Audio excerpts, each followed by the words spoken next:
Olá, pessoal! Mais uma aula com a professora Nancy e hoje nós vamos falar sobre populismo no Brasil e um pouquinho do populismo na América Latina.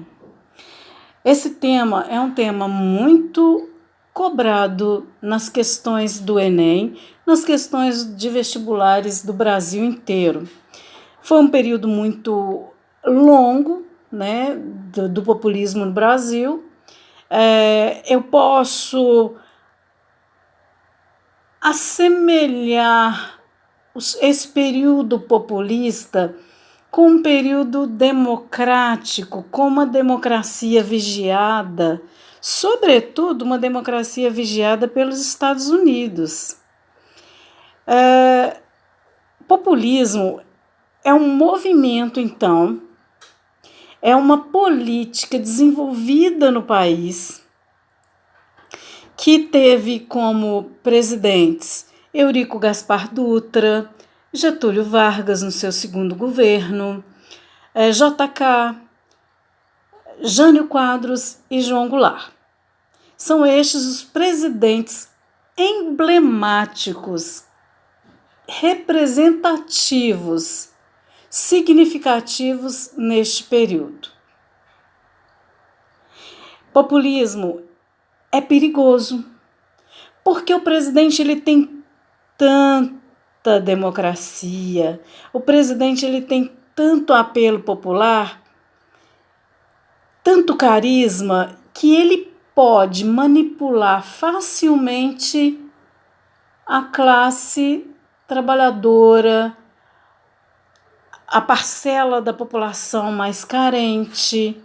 É muito fácil de ser manipulada, porque é um presidente que aparentemente ele toma a causa popular, ele faz um apelo popular muito grande. E era muito fácil nessa época, então, né, carente de políticos bons, né, de que as pessoas acreditassem piamente no perfil, no desejo, no sonho construtor daquele presidente para o país.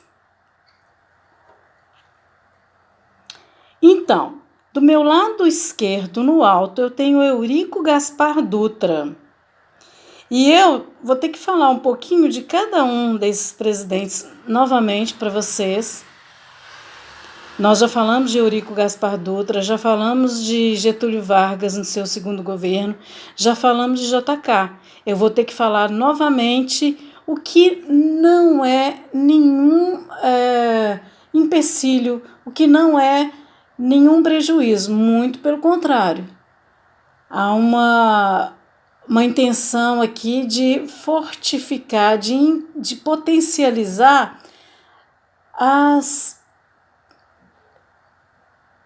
as instruções, os conhecimentos que você já tem destes presidentes. Vocês terão que ser muito bonzinhos, terão que pegar o caderninho, colocar do lado e anotar as principais características desses presidentes. E olha, a intenção aqui é a melhor. A intenção é que vocês estejam exageradamente de sucesso no Enem deste ano, apesar de tanta problemática, de tanta crise, de tanta epidemia. Eu creio que seremos e teremos sucesso. Então, muita paciência, vamos lá, porque a aula é grande. Eu tenho, então, o Eurico Gaspar Dutra na tela. O Eurico Gaspar Dutra, ele é um amigo do Getúlio Vargas, esse aqui. Ele é militar e ele vai governar com mãos de ferro. Ele vai abrir para o capital estrangeiro e ele não vai governar como se fosse nacionalista. Esse aqui, o nosso velho conhecido Getúlio Vargas, que volta nos braços do povo, pelo povo, com o povo. E ele é o presidente mais emblemático mesmo que nós temos no nosso país. Afinal de contas, ele ficou mais de 15 anos no poder, não é mesmo? Deste lado aqui eu tenho uma arma Colt, cabo madrepérola, com as suas respectivas balas, né? Que foi usada, né, pelo próprio presidente Getúlio Vargas, que deu um tiro no peito e morreu daquela forma catastrófica que nós já vimos aí. Deste ladinho aqui, empunhando um chapéu, com um sorriso largo, com uma feitura de maravilhado com a riqueza, com o poder, é o nosso presidente Bossa Nova, é o presidente JK.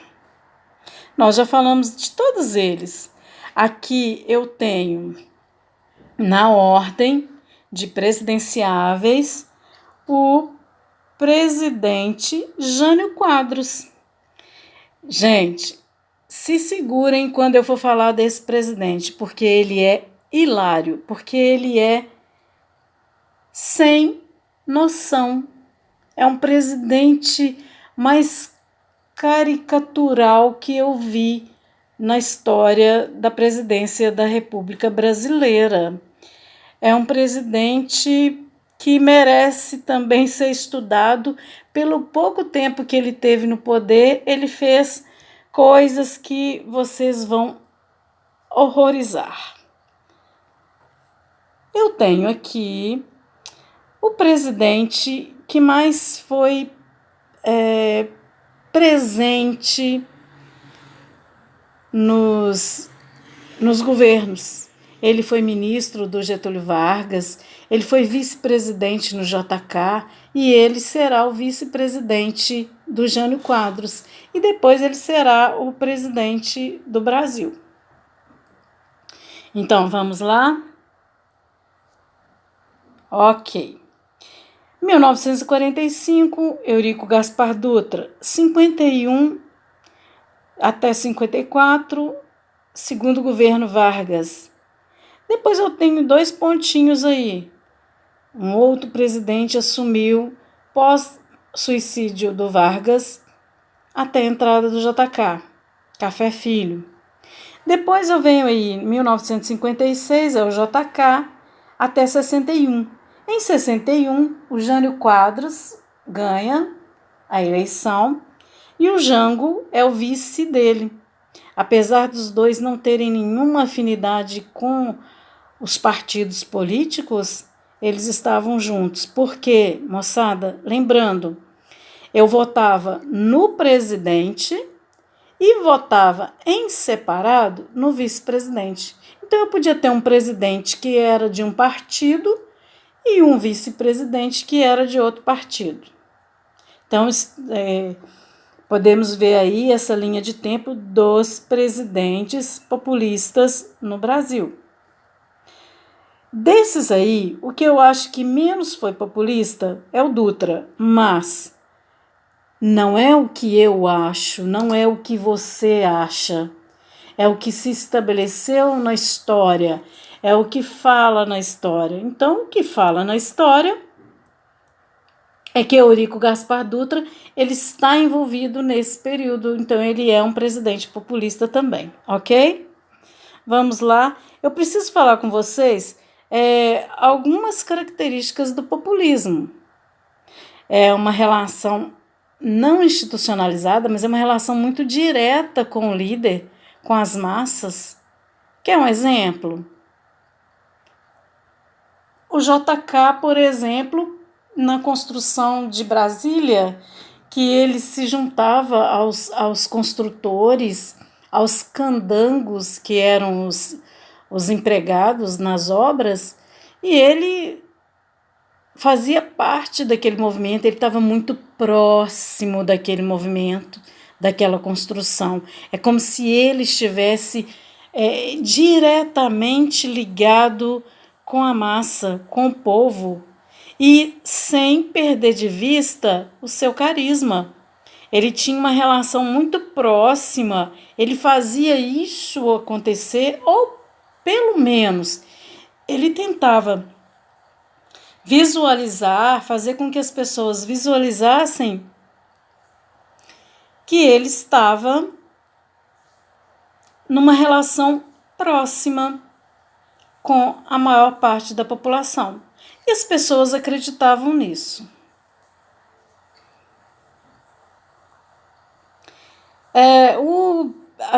Como características do populismo também nós vamos ter o nacionalismo econômico. Eles assumiam uma postura nacionalista, todos eles. Então nós vamos nacionalizar, nós vamos criar, com ou sem verba vindo de fora, dos Estados Unidos ou da Europa, mas nós vamos criar, nós vamos fazer a economia crescer. E essa economia crescendo, obviamente, vai ajudar, né, no desenvolvimento do país, como da população brasileira.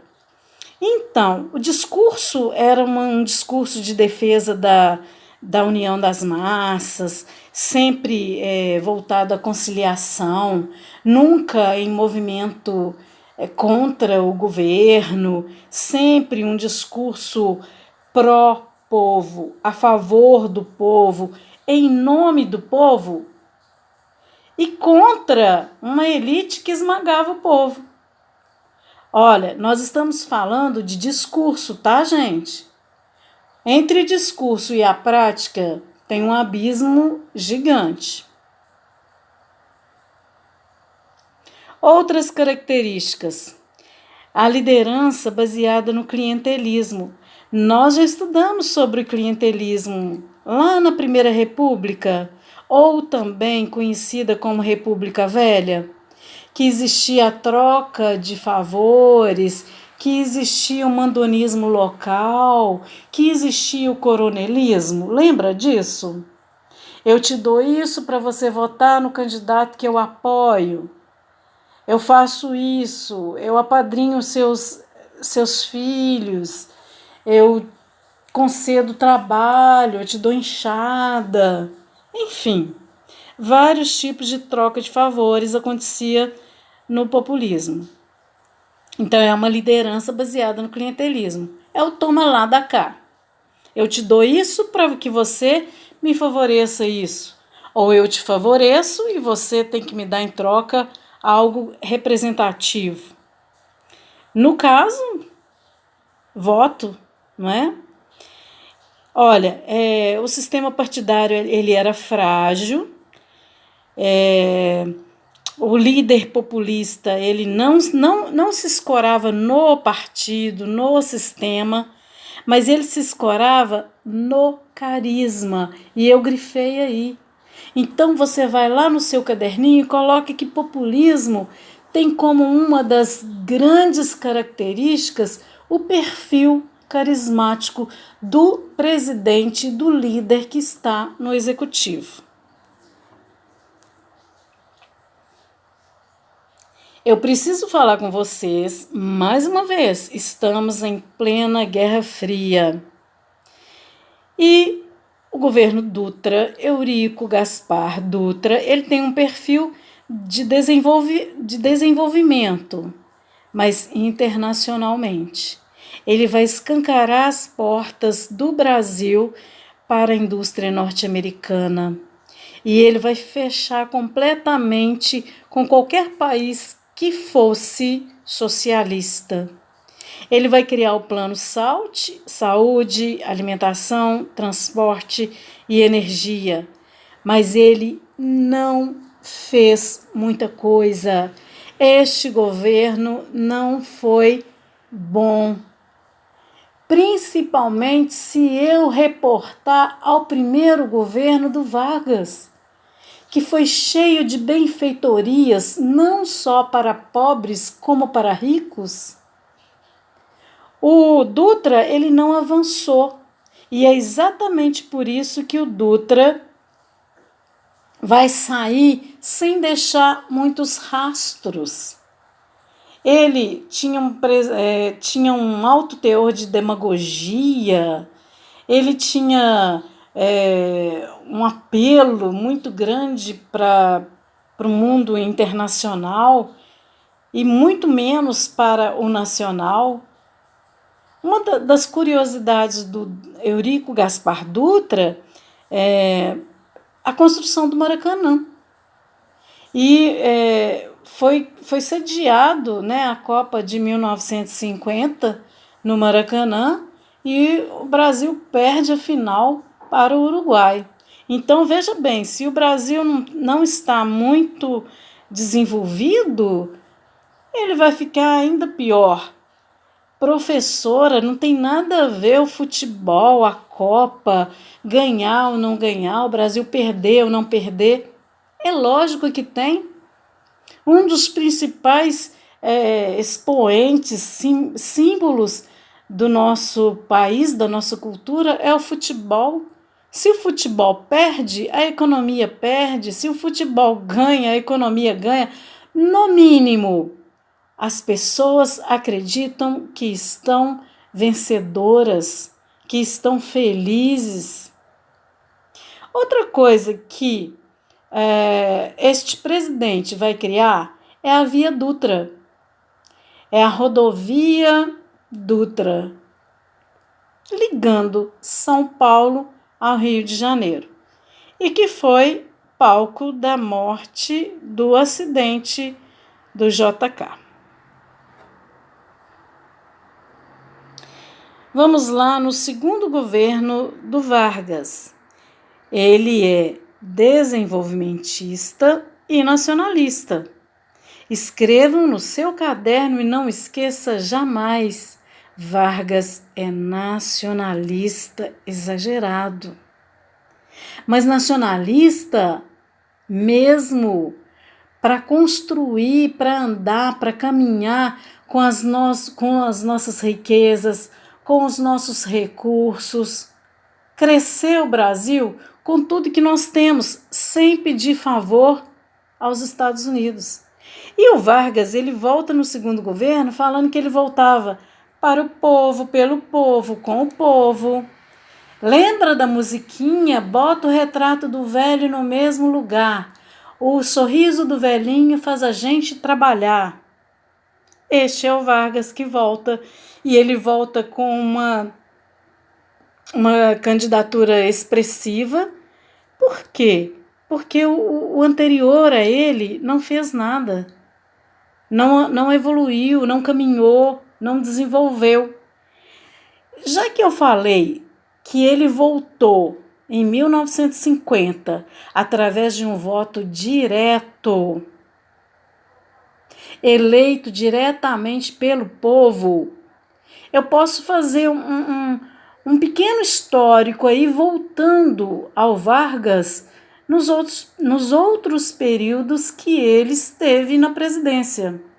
A primeira vez ele foi eleito? Não. A primeira vez foi em 1930. O Vargas estava coligado com Minas, com Paraíba, e ele deu um golpe, o golpe que a gente chama de Revolução de 1930.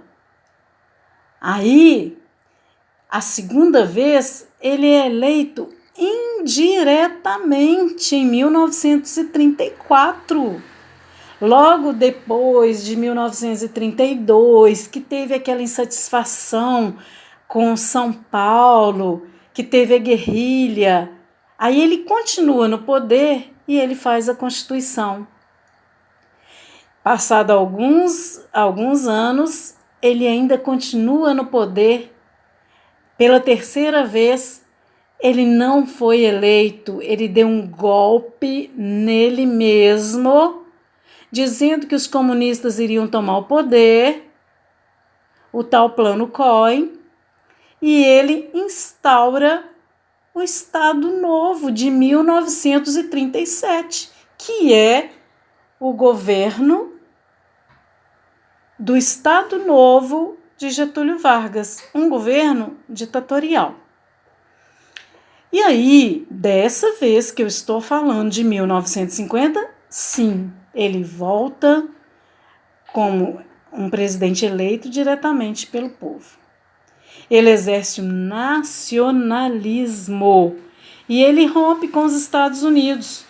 Mas, professora, ele rompeu com os Estados Unidos como se lá na época da guerra a gente até aliou com os Estados Unidos? Sim, já passaram muito tempo, nós já estamos em outro período, nós já estamos avançados. E agora, o que o presidente quer? Ele não quer mais estar alinhado com os Estados Unidos. Tanto é que, como eu comprovo isso? Quando ele fala o seguinte: nós vamos perfurar poços de petróleo no Brasil, nós vamos encontrar petróleo, nós não vamos comprar petróleo, nós vamos vender. E como que eu chamo? Qual que é o nome que foi intitulado esta campanha? O petróleo é nosso.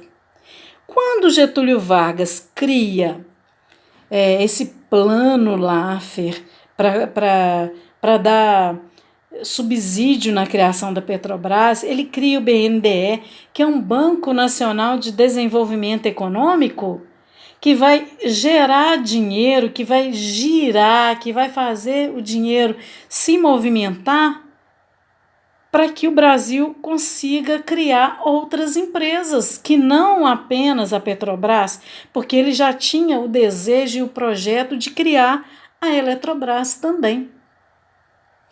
E isso daí, moçada, vai romper não só com os Estados Unidos, com empresários, com os entreguistas, que a gente já falou deles. Fica a dica, neste momento, que o Getúlio se impõe nacionalista, que ele não quer se aliar e ter relação econômica com os Estados Unidos, ele está dando um tiro no pé. Ou ele está dando um tiro na eleição que ele ganhou, que ele foi vitorioso. Ele está dando um tiro na carreira política dele. Ele está dando um tiro nele mesmo. Foi exatamente isso que fez com que os grupos de oposição ao Getúlio fizesse com que ele pressionasse para que ele saísse do governo e assinasse uma renúncia, o que ele não quis, ok? O governo JK é um governo de plano de metas, desenvolvimentista internacionalista. O governo dele vai ser também muito significativo, muito representativo, muitas criações, muito desenvolvimento, mas não às custas do dinheiro nacional apenas, ou com as riquezas nacionais brasileiras, mas muito mais com as empresas estrangeiras. Ele criou um plano de metas, ele tinha 31 metas a ser cumprida, e ele ia voltar para a industrialização com dinheiro estrangeiro, com capital estrangeiro. Em muito ele vai conseguir, tanto é que dentro do plano de metas ele usava um slogan 50 anos em 5, que qualquer presidente faria em 50 anos, ele com certeza faria em 5 anos. As ideias privilegiou principalmente as indústrias de bens de consumo não duráveis. O que são essas indústrias de bens de consumo não duráveis? Rádio. Ué, professora, não tinha rádio, não? Tinha.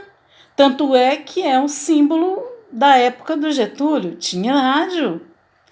Ouvíamos noticiários, novelas, registros da guerra através do rádio, mas era difícil de comprar rádio, era uma peça cara, era um produto caro. E aí ele trouxe para cá montadoras, empresas que vão fazer rádio aqui. Então é a época que expandiu esses bens de consumo não duráveis. Além do rádio, eu vou ter o quê? TV, ferro de passar roupa, enceradeira, liquidificador. Tudo isso a gente chama de bens de consumo não duráveis e abarrotavam o Brasil destes produtos, principalmente os produtos que vinham de fora. Ele vai priorizar também as indústrias de bens de consumos duráveis. O que são elas? Automóveis. E com a empresa automobilística, ele vai privilegiar o transporte rodoviário. Ele vai fazer muitos projetos de construção de rodovias no Brasil. Sobretudo, uma aí que a gente pode falar, a rodovia Belém-Brasília, né? Cortaria a floresta amazônica, ligaria o Distrito Federal e aos outros estados, Goiás, Tocantins, futuramente, né? Pará, e com uma extensão, assim, gigantesca, né?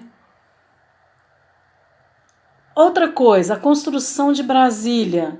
Na construção de Brasília, nós já falamos dela em outras épocas, tá? Eu só vou aqui dar ênfase que é o período de maior êxodo rural no país. Nunca se viu tanta gente vindo para o país quanto nesta época. Para fazer uma reflexão sobre o período do JK, professora, ele foi bom? Ele criou? Sim, populista, risonho, pé de valsa, todo elegante, todo carismático. Tem rádio, tem carro, tem enceradeira, tem liquidificador, tem televisão, tem tudo isso, tem carro. Mas isso aí era para a elite. Quem comprava esses produtos, porque eram caríssimos, era só a elite, era só a classe média. E o povão? Se eu tinha tudo isso, eu tinha carro, mas e o alimento na mesa do povo? E a educação, que é primordial no nosso país? Isto ele não fez. Se a gente pensar que com relação à alimentação e à educação, ele fez 2%, e que rodovia, construção, empresas, indústrias, ele fez 90%, então esta é a reflexão que eu posso fazer com relação ao nosso queridíssimo JK. Eu trago aqui para vocês agora o presidente que eu falei para vocês que é o mais emblemático, que é o mais caricatural, que é o mais emblemático não no sentido de representativo, tá? Mas no sentido mesmo caricatural. Ele vai chegar falando acusando o JK de alta corrupção. Então se esperava que ele fosse ordeiro, que ele fosse um presidente valoroso na construção e no desenvolvimento do Brasil, o que não foi. Olha só, ingovernabilidade, ele não governou. Muitas vezes ele era influenciado pelo Jango. Olha só, o Jânio Quadros, ele é da UDN e o vice dele, que é o Jango, é PTB. São partidos de oposição, são partidos que não convivem bem. Então, no início, eu acredito que ele nem sabia o que fazer. Então, ele vai governar de acordo com a influência do Jango. Quando ele começa a perceber que ele estava governando de acordo com a influência do seu vice, ele faz uma renúncia 7 meses depois. E ninguém aceita. Mas vamos falar desse presidente aí, que é muito legal falar sobre ele. Para onde vai este governo? Este governo torto, este governo com uma gama de políticas que não ia resolver as questões populares. Muito pelo contrário. O Jânio Quadros, ele tem como símbolo da campanha dele a vassoura, uma vassoura. E tinha um jingle que depois vocês veem lá no YouTube, varre, varre, vassourinha, vai varrendo a bandalheira daqui deste lugar. É um jingle que vai falar que com essa vassoura ele ia varrer a corrupção do Brasil. E, gente, ele não varreu nada, ele não fez nada. O presidente, ele é conhecido como presidente dos bilhetinhos. Olha como que ele é maluquinho. Ele despachava no palácio com pequenos pedaços, 5, 10 centímetros de papel rasgado e mal rasgado, que ele despachava. Eu quero construir isso, eu afirmo que vai ser isso. Pensa bem se um presidente pode despachar, assinar com papeizinhos, com bilhetinhos. Então ele é conhecido como presidente dos bilhetinhos. Agora, vocês vão horrorizar. Quando ele estava na campanha, e mesmo quando ele já estava na presidência, ele sempre levava um sanduíche de mortadela no bolso. De vez em quando, ele tirava o sanduíche de mortadela, comia com a boca melhor do mundo, falando que era um almoço, que ele gostava de coisas simples que o povo gostava. Como se mortadela fosse um alimento povão. Cá para nós, né? Se for uma mortadela muito boa, defumada, que delícia, né, gente? Agora, mais hilário ainda, querem saber? Ele usava muito um paletó azul marinho, preto, tipo escuro. E ele colocava no paletó talco e de vez em quando ele espanava para mostrar que ele tinha caspa, que ele estava muito próximo do povo. Gente, olha só, que abuso! Será que ele estava falando que o povo era pobre e sujo? Ora, venhamos e convenhamos, né? Esse presidente era para lá de maluco. Mas não para por aí. As leis todas que ele fez foram leis moralistas, exageradamente moralistas. Por exemplo, proibiu rinha. O que é rinha, para quem não sabe? Briga de galo. Gente, eu adoro animais. Jamais quero ver animais brigando. Principalmente se tiver dinheiro, se tiver uma jogatina, né? Claro que não. Mas, sabe, se o Brasil estava muito mal, se o JK tinha deixado o Brasil numa esfera de inflação agonizante, olha, esse presidente tinha que tomar conta de resolver as questões mais caras ao país, mais problemáticas, e não a rinha. Ele podia deixar isso daí para qualquer outra pessoa fazer. Outra coisa, morram de rir. Biquínis em locais públicos. Muitas vezes tinha fiscal do Jânio Quadros nas praias para medir o tamanho dos biquínis que as meninas, que as mulheres estavam usando. E olha que, para esta época, 1961, os biquínis eram aquelas calçolas, muito longe do que a gente vê hoje. Mas ele queria uma padronização, ele não queria nada de imoral. E isto, para ele, era imoral. Outra coisa que tem o mesmo viés aí é o maiô para desfile de Miss. Era uma época que as mulheres mais bonitas do mundo desfilavam para ver quem que ia ganhar, né? De qual país. As mulheres brasileiras, elas tinham que ter os seus maiôs, seus biquínis num tamanho estabelecido.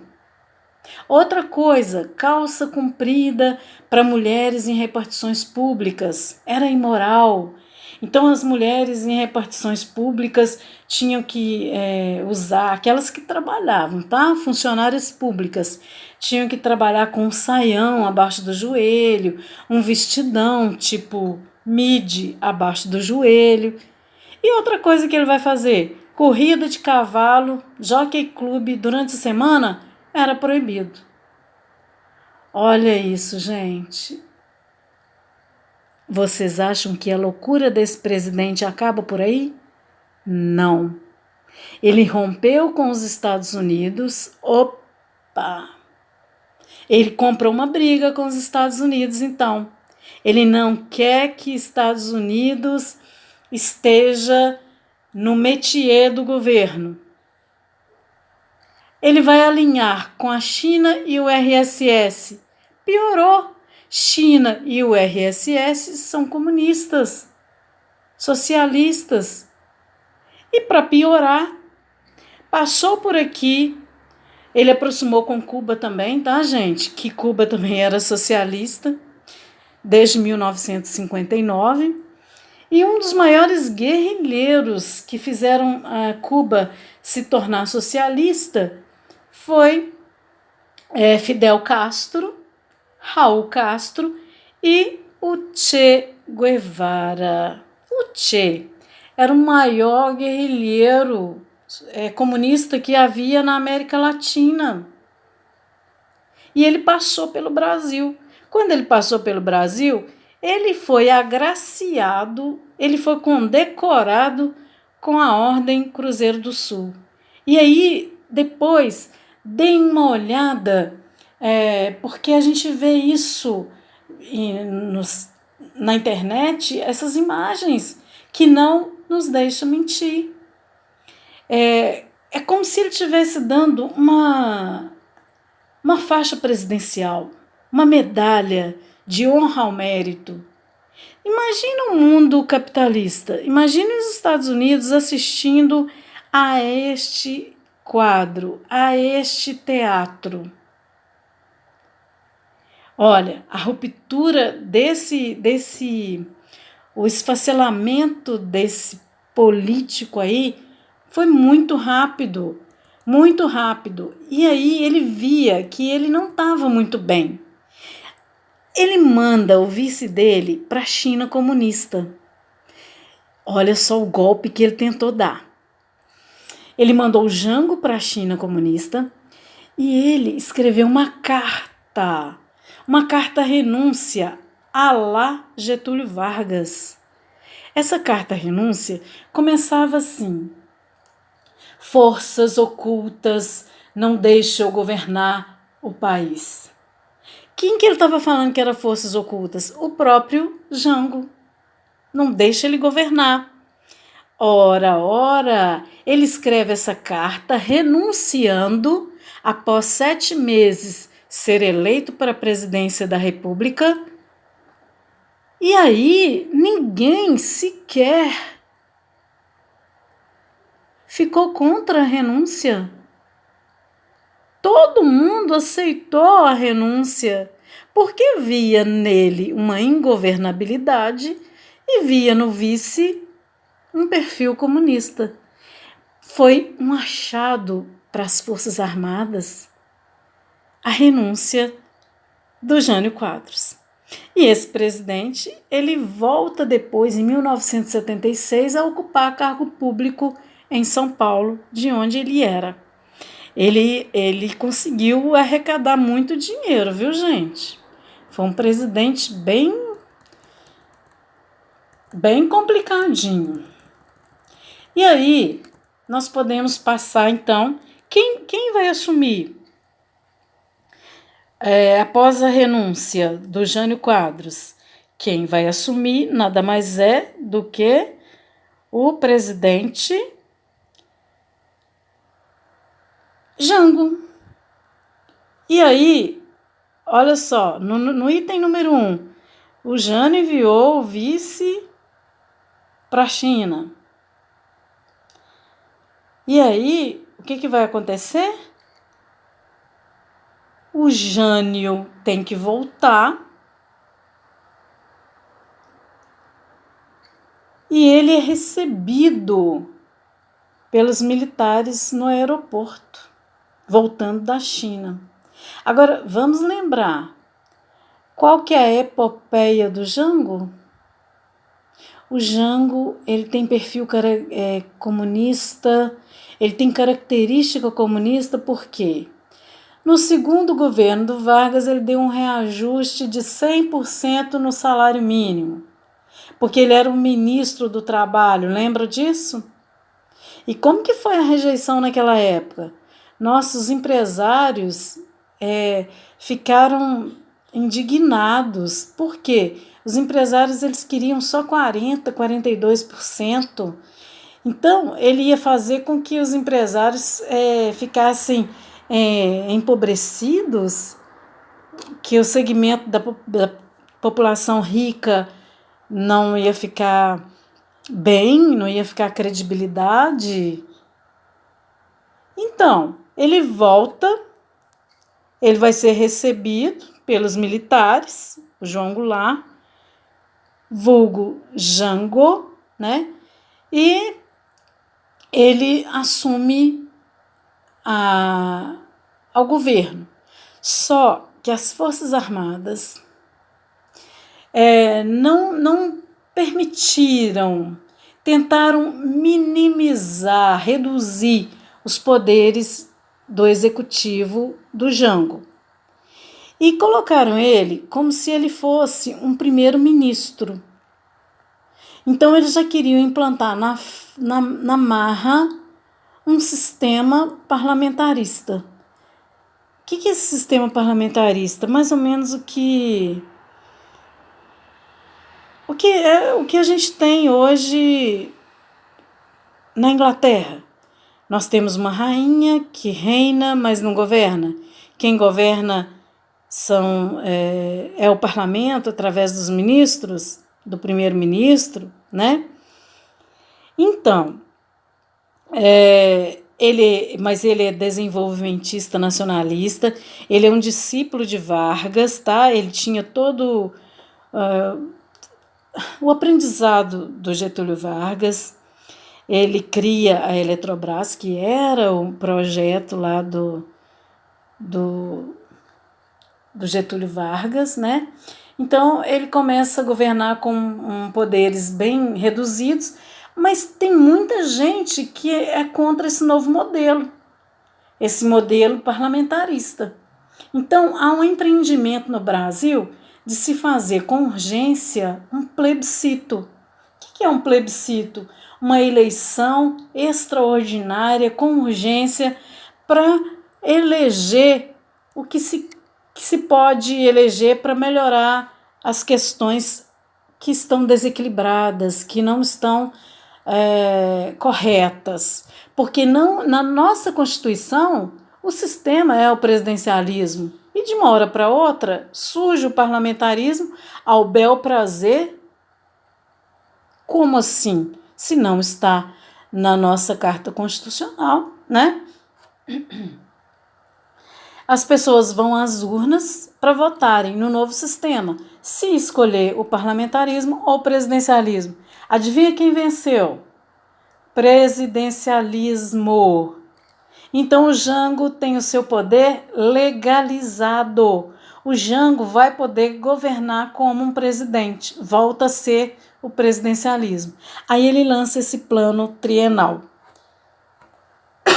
Desculpem. Esse plano trienal, ele vai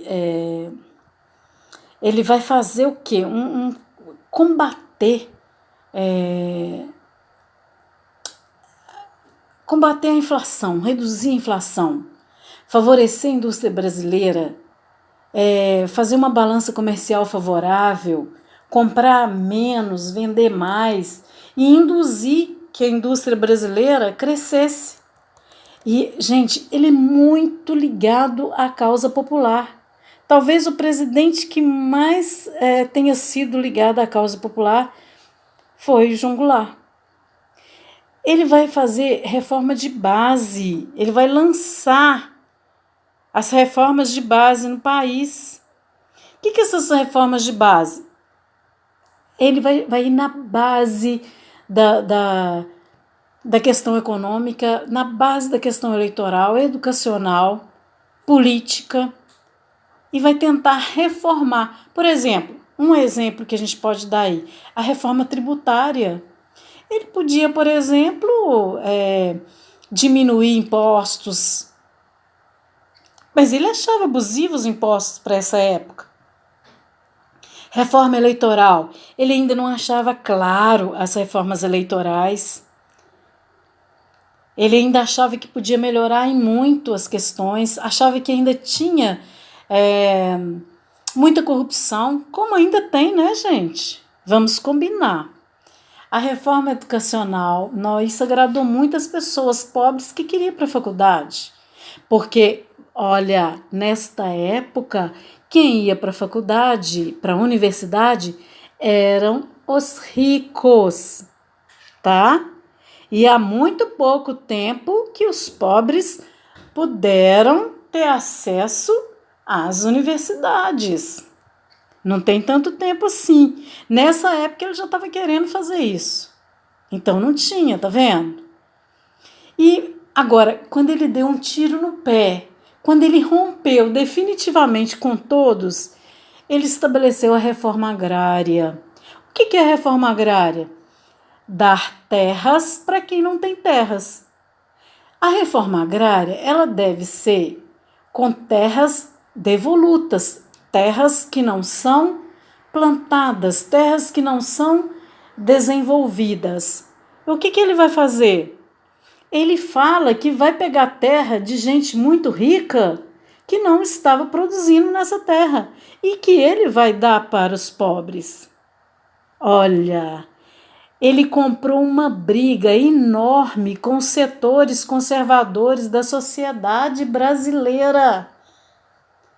Vamos combinar. Brasil é um dos países mais conservadores politicamente falando. E sabe qual é o estado mais conservador? Minas Gerais. Então ele vai comprar uma briga com quem, professora? Ele vai comprar uma briga com a UDN, ele vai comprar uma briga com a alta burguesia, com a oligarquia agrária. O que é oligarquia? Esses donos de terra, essas pessoas que têm posses e que têm muitas posses. Porque, produzindo ou não, elas achavam que elas tinham que especular a terra. Então, ele vai comprar uma briga com as Forças Armadas. Ele vai comprar uma briga com a Igreja Católica, que era uma igreja muito conservadora, com os empresários que não queriam ver seu dinheiro escorrendo pelos ralos, seus lucros, melhor dizendo, né? A UDN, a UDN, que era a opositora número 1, E o pior, com quem ele está comprando uma briga? Com os Estados Unidos da América do Norte, que via nele um presidente comunista. Fácil de implantar o comunismo no país. Mas nós temos que ter o cuidado. Ele nunca se intitulou e ele nunca declarou que ele era, tá bom?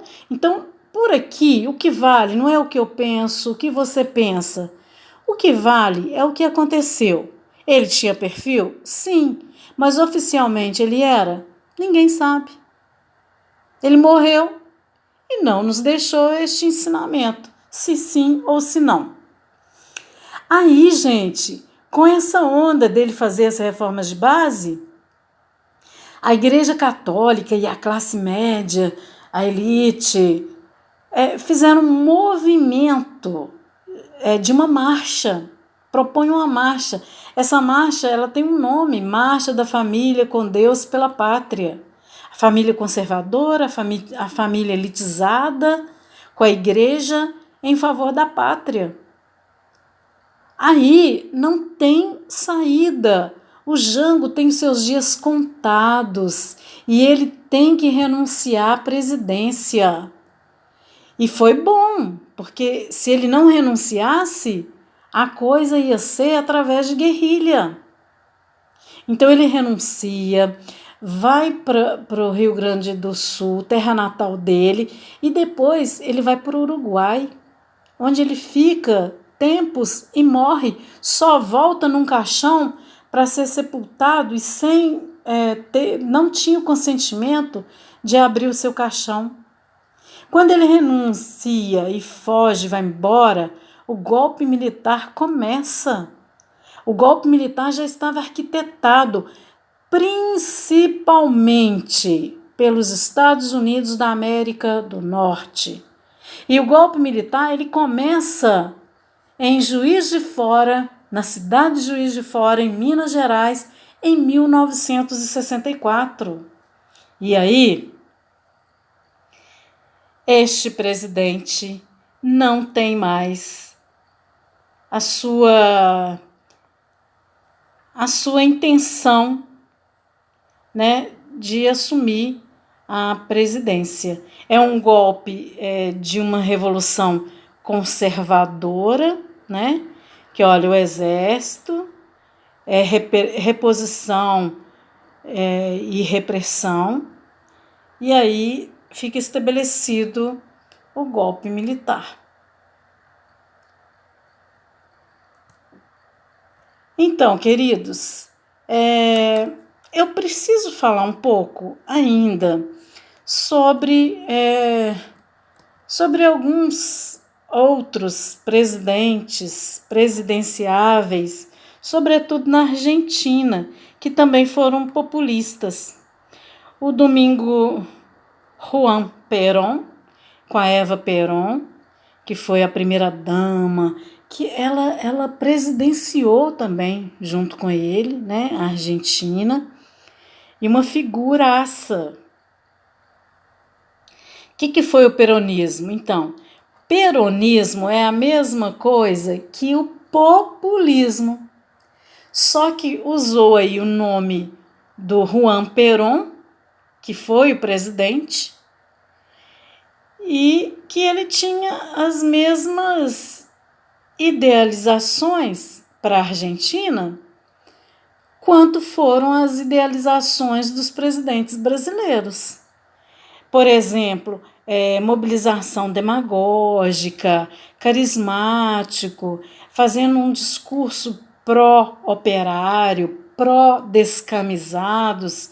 O que são os descamisados? Aqueles sem camisa, aqueles sem casa, os migrantes, né? Então ele era meio justicialista, né? Ele queria fazer a justiça, então ele tinha uma doutrina populista. Quem mais ficou em evidência no governo do Juan Perón foi a sua mulher, a Eva Perón, que tinha apelido de Evita. De onde vem essa mulher? Ela vem de uma classe pobre, ela se torna atriz, ela conhece Juan Perón quando ele já fazia parte de um governo da Argentina, ela era muito bonita, ele se encanta com a beleza dela, eles se casam. E a Eva Perón, ela era a porta-voz dele. É ela que dominava a massa, como se ela fosse assim, a fada madrinha dos humildes trabalhadores, proletários e pobres da Argentina. E o povo amava a Evita. Tem um filme que depois, se algum de vocês quiserem assistir, a Madonna, ela personificou o papel da Evita e foi o filme que faz um histórico dessa mulher que dominou, que foi ávida por um desejo de que a Argentina ficasse mais desenvolvida, melhorada, né? Sobretudo nas questões sociais, nas questões públicas, nas questões da população mais carente, né? Mais marginalizada. Essa mulher foi um ícone para este povo. Existe uma música também, Não Chores por Mim, Argentina, que quando a Evita morreu, ela era nova ainda, me parece que aos 46 anos, acometida de um câncer no útero, a população teve o mesmo hábito, o mesmo sentimento quando o Getúlio Vargas morreu. Ficaram desolados, ficaram tristes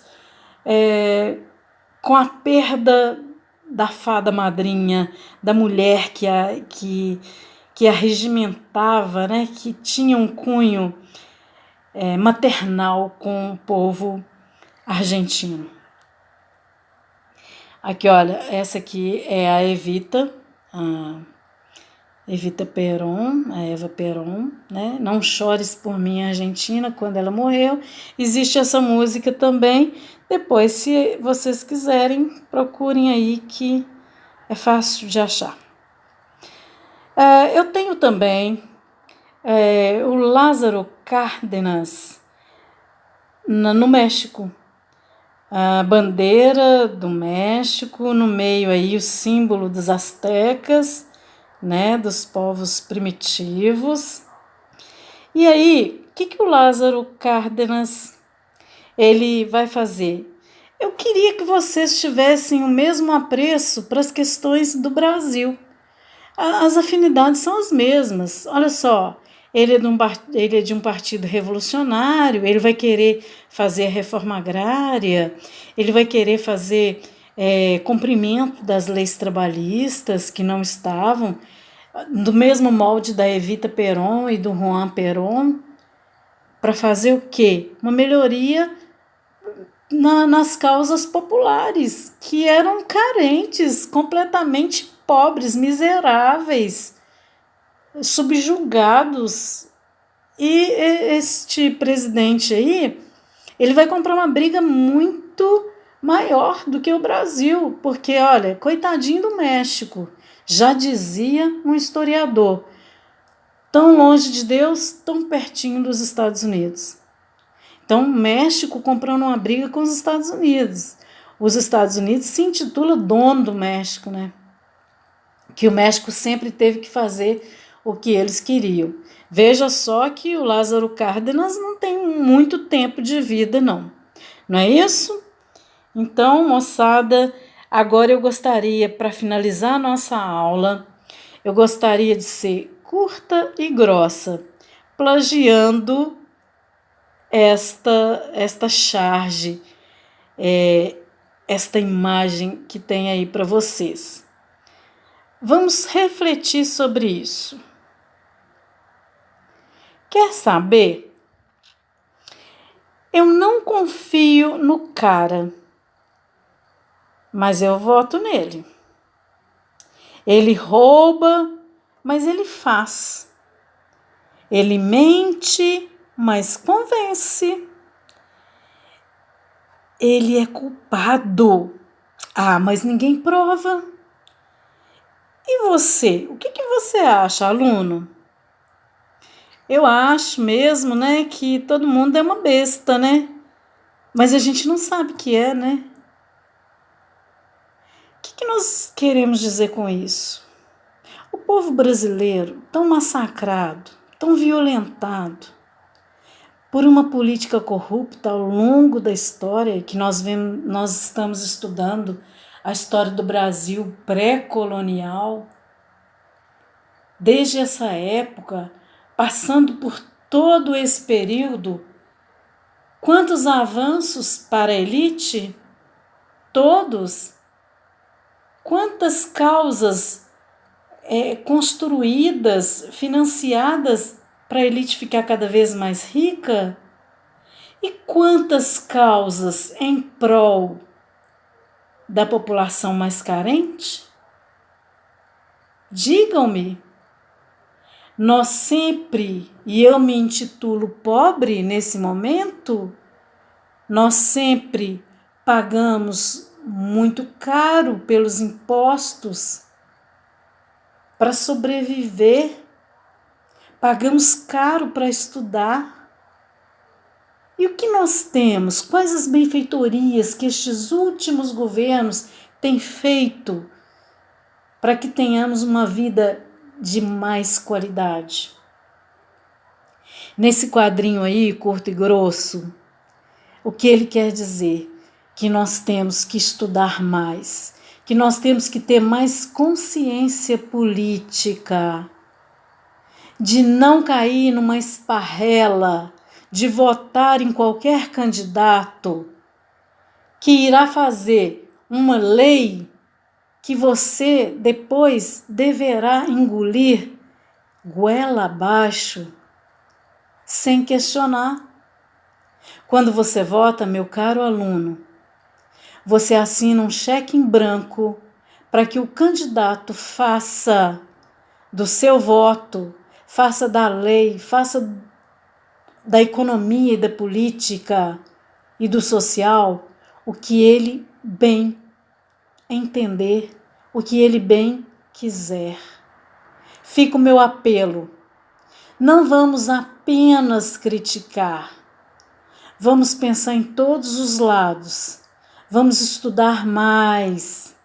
E eu não estou levantando bandeira para nenhum partido, muito pelo contrário. O que eu quero é que tenhamos, no nosso futuro, presidenciáveis que realmente façam mais em prol do povo, que já está cansado de tanta labuta, que já está cansado de tanto desprezo e que merece ter uma vida de qualidade, merece ter comida de qualidade, casa de qualidade, assim como os ricos têm. Muito obrigado, muito obrigada pela aula. Espero que tenham gostado. Eu volto em breve. Me aguardem, por favor.